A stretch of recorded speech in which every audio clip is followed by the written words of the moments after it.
ওয়েবসাইটে broken link আছে কিনা সেইটা আমি জানবো কি করে?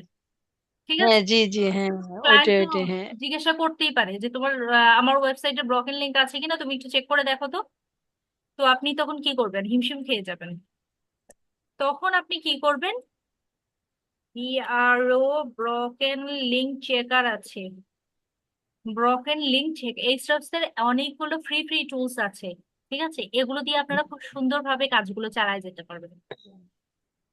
তো দেখেন, ব্রোকেন লিঙ্ক কিভাবে ফিক্সড করব, বা ব্রোকেন লিঙ্ক আসলে ওয়েবসাইটের মধ্যে আছে কিনা এটা আমরা কি করে জানবো?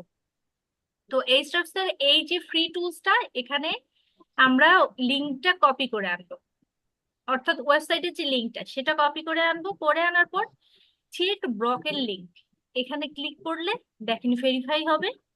হওয়ার পর ওয়েবসাইটে যদি কোনো ব্রোকেন লিঙ্ক থাকে সেটা দেখাবে। এখানে কোনো ব্রোকেন লিঙ্ক নেই, আমি অলরেডি এই যে আজকেই এটা কমপ্লিট করে ফেলছি, দুইটা ছিল আর কি, এই কারণে দেখাচ্ছে যে কোনো ব্রোকেন নাই।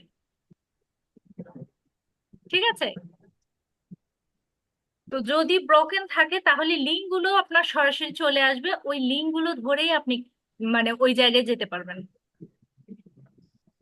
এছাড়া আমি নেক্সট আপনাদের আগামী আরেকটা ক্লাস পরে আপনাদের পেইড টুলস এর ব্যবহারটা শিখাবো।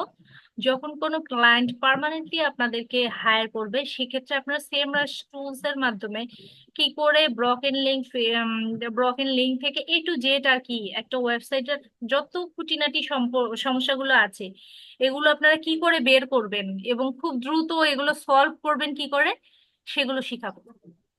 ওই ক্লাসটাতে আপনাদের মানে এতগুলো আর টেনশন তখন নিতে হবে না, এখন তো একটু একটু করে বুঝাচ্ছি এই জন্য অনেকটা কঠিন মনে হচ্ছে, তখন ইনশাল্লাহ এতটা কঠিন মনে হবে না।